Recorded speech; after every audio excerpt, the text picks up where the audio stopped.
Film finding में आपका स्वागत है।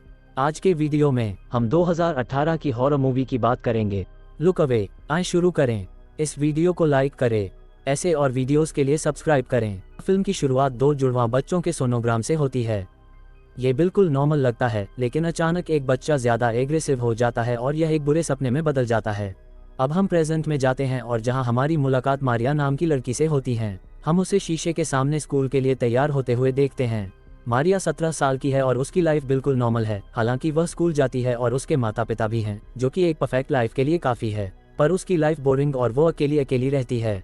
मारिया नाश्ते के लिए नीचे आती है और उसका परिवार चुपचाप खाना खाता है। कोई भी एक दूसरे से बात नहीं करता और यह बहुत टेंस है। फिर मारिया स्कूल जाने के लिए अपने घर से निकलती है। जैसे ही वह अपने घर से बाहर आती है, मारिया एक सिगरेट जलाती है और उसकी मुलाकात उसकी क्लासमेट से होती है। ये लड़की मारिया के साथ बहुत ही रुड बर्ताव करती है, लेकिन मारिया को पहले से ही इसकी आदत हो गई है। स्कूल में वो किसी भी ग्रुप में नहीं है और कोई भी उसकी परवाह नहीं करता है। जब मारिया स्कूल जाने वाली बस में चढ़ती है तो तुरंत ही उसे दूसरे स्टूडेंट्स द्वारा परेशान किया जाने लगता है। उसके साथ कोई भी टाइम स्पेंड नहीं करना चाहता और साथ ही उसके साथ बिना किसी कारण के बुरा बर्ताव करते हैं। मारिया अक्सर लिली नाम की लड़की के साथ टाइम स्पेंड करती है। वह मारिया के प्रति बहुत ही रुड है और वह ज़्यादातर उसका इस्तेमाल करती है। मारिया अक्सर स्कूल में अकेले समय बिताती है। वह सिर्फ अपने हेडफोन लगाती है और म्यूजिक सुनती है। वह लिली से बहुत जलन भी करती है। लिली स्कूल में काफ़ी फेमस है और उसका एक बॉयफ्रेंड भी है, जिसका नाम सीन है और मारिया का सीक्रेटली रूप से उस पर क्रश है। मारिया का लिली को सीन के साथ देखना बिल्कुल भी अच्छा नहीं लगता है और मारिया को उससे बहुत जलन भी होती है। जब मारिया घर वापस जाती है तो उसे अपने माता पिता के साथ एक और दिन करना सहना पड़ता है। वह अक्सर घर पर बहुत शांत और अपने में ही रहती है, क्योंकि वह उनके साथ कंफर्टेबल फील नहीं करती। उसके पिता डैन बहुत दूर रहते हैं और अपना बहुत सारा समय अपने काम में बिताते हैं। वह एक प्लास्टिक सर्जन है और उन्हें हर चीज़ बिल्कुल परफेक्ट चाहिए होती हैं। उन्हें उम्मीद है कि सब कुछ सही चल रहा होगा, जिससे मारिया पर बहुत दबाव पड़ता है। दूसरी ओर उसकी माँ एमी मेंटली रूप से बहुत परेशान रहती है। उसे हर समय बुरे सपने आते हैं और वह डिप्रेशन में भी रहती है। एक और इम्पोर्टेंट चीज़ यह है कि डैन लगातार अपनी पत्नी को धोखा दे रहा है, जबकि हर कोई यह जानता है, पर एमी ये दिखावा करना पसंद करती है कि ऐसा नहीं हो रहा है। कुल मिलाकर यह एक बहुत ही अजीब घर है। अब दिन पर मारिया को अपनी माँ को उसके दोस्तों और प्लान्स के बारे में बात करते हुए सुनना पड़ता है। एमी अपनी बेटी की मदद करने की कोशिश कर रही है और उसे एक लड़के के साथ सेट करना चाहती है। उसे लगता है कि मारिया को कुछ दोस्तों की जरूरत है, साथ ही प्रॉम आने वाला है, इसलिए उसे डेट की जरूरत है। मारिया अपनी माँ के इस आइडिया के खिलाफ है और वह अपनी माँ को ऐसा करने से मना करती है। उसके पिता डैन भी इसमें शामिल होने लगते हैं और मारिया खुद को अकेला महसूस करती है। आखिरकार मारिया अब अपना गुस्सा नहीं रोक पाती। वह अपनी मां पर भड़कती है और खाने की टेबल से उठकर चली जाती है। डैन भी अपनी बेटी के बारे में बहुत परेशान है, लेकिन इसलिए नहीं कि उसे उसकी परवाह है, बल्कि इसलिए कि वह उसकी शर्मिंदगी का कारण है। वह दोनों उसके बारे में बात करते हैं कि उसके कोई दोस्त नहीं है, नहीं उसकी कोई सोशल लाइफ है और कैसे वह अपनी लाइफ में आगे बढ़ेगी। मारिया ये सब सुनती है, जिससे वो अब और भी परेशान हो जाती है। वह अपने कमरे में जाती है और खुद को आईने में देखती है। जल्द ही उसे फ्रेम में कुछ नजर आता है। उसे जो मिलता है वह उसके लिए काफ़ी हैरानी भरा होता है, क्योंकि उसे एक पुराना सोनोग्राम मिलता है। इस सोनोग्राम में जुड़वां बच्चे दिखाई दे रहे हैं। मारिया को नहीं पता कि इसका क्या मतलब है, इसलिए वह इसे नज़रअंदाज कर देती है। इसके बाद वह बाथरूम में जाती है और शॉवर के बाद कुछ समय अकेले बिताती है। मारिया को ये देख के हैरानी होती है कि आईने में उसका रिफ्लेक्शन पहले से उसे देख रहा था। वह पूरी तरह से डर जाती है और जमीन पर गिर जाती है। मारिया डरी हुई है, पर वो दोबारा ये देखने की कोशिश करती है कि क्या ये सिर्फ उसके दिमाग में है। वह आईना पहुंचती है और देखती है कि उसका अपना रिफ्लेक्शन उसे देखकर स्माइल कर रहा है। मारिया पूरी तरह से डर जाती है और बाथरूम से बाहर निकल जाती है। अगली सुबह वह अभी भी परेशान है और अपने माता पिता से कुछ मदद और सलाह लेना चाहती है। वह नीचे जाती है और अपने पिता से बात करने की कोशिश करती है, जबकि उसकी माँ नाश्ता तैयार करती है। पर वह केवल उसकी शक्ल सूरत पर ध्यान देता है, सोचता है कि वह डरावनी दिख रही है और वो इस तरह से स्कूल नहीं जा सकती, और सोचता है कि शायद उसे बिल्कुल भी नींद नहीं आई, इसलिए बेहतर होगा कि वह ऊपर जाकर थोड़ा मेकअप करे। मारिया दुखी है कि उसके पिता को उसकी प्रॉब्लम्स में कोई दिलचस्पी नहीं है। वह अपने बालों को ब्रश करने और थोड़ा मेकअप करने के लिए ऊपर बाथरूम में जाती है। हम देखते हैं कि उसका रिफ्लेक्शन थोड़ा स्लो है, यह असलियत में अपने आप ही हिल रहा है। मारिया को कुछ भी गलत नहीं लगता है और वह हमेशा की तरह स्कूल जाती है। मार्क, बुली लड़का जो मारिया को धमकाना पसंद करता है, स्कूल बस के पास उसका इंतजार कर रहा है। उसके चेहरे पर बहुत ही डरावनी मुस्कान है और मारिया उससे डरती है। अचानक लिली एक नई कार में आती है और मारिया को लिफ्ट देती है। लिली मारिया से उसकी चीज़ों के बारे में तारीफ सुनना पसंद करती है और वे उसके लव सीन को लेने जाते हैं। मारिया को पीछे की सीट पर बैठना पड़ता है और उनके रिलेशन को आगे बढ़ते हुए देखना पड़ता है।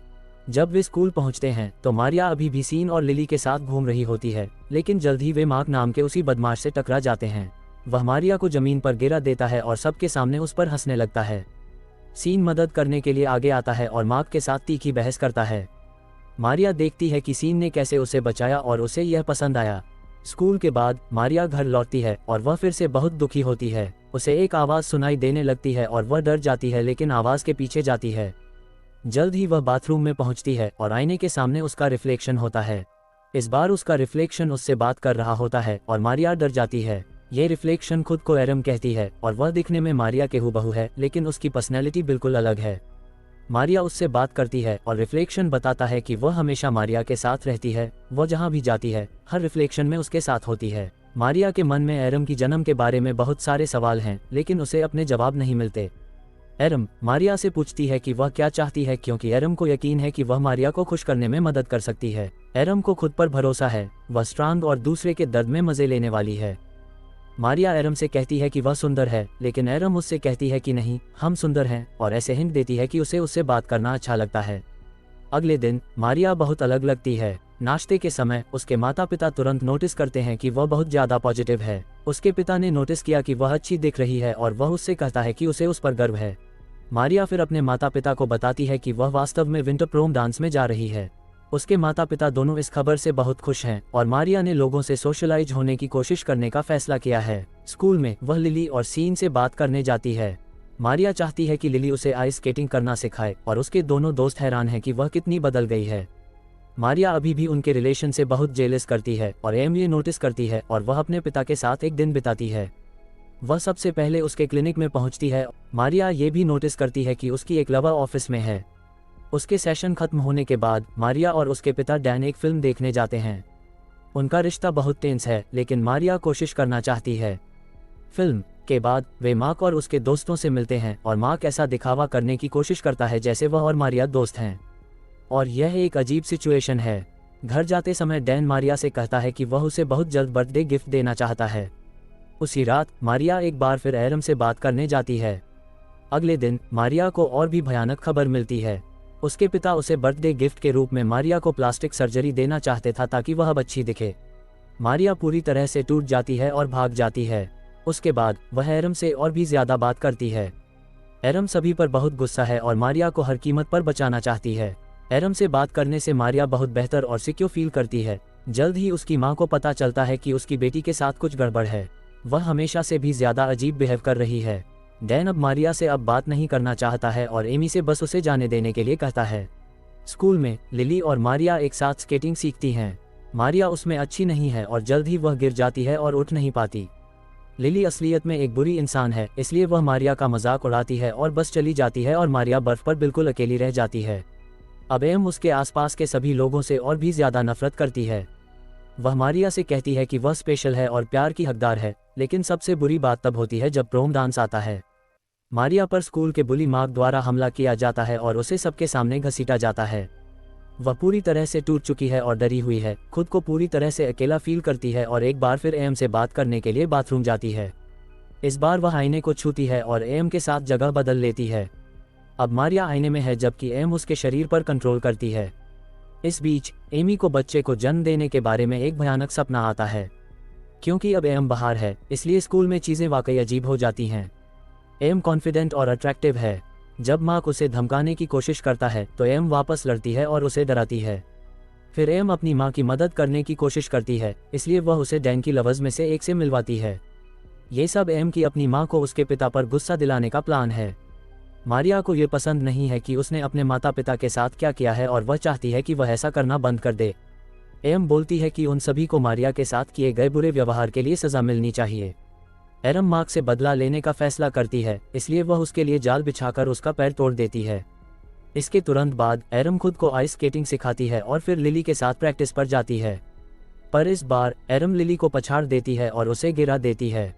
गिरने पर लिली के सिर पर इतनी जोर से चोट लगती है कि वो उसी समय मर जाती है। उसी रात मारिया पूरी तरह से गुस्से में है और घबराई हुई है।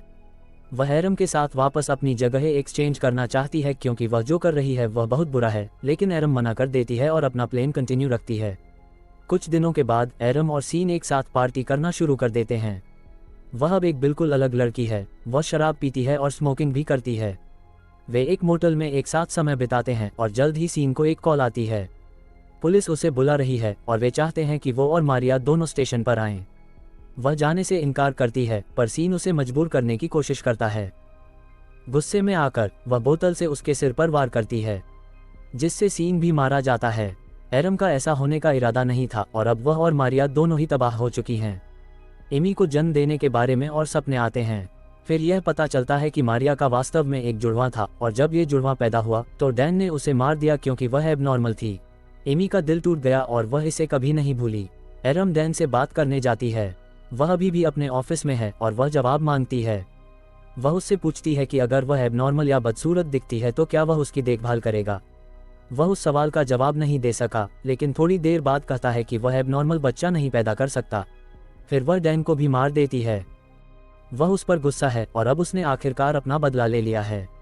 मर्डर के बाद एरम अब मारिया को नहीं देख सकती है और वह अपनी मां के पास घर वापस चली जाती है। ऐसा लगता है कि अब मारिया और एरम एक ही शरीर शेयर करते हैं और उनका भविष्य किसी को नहीं पता।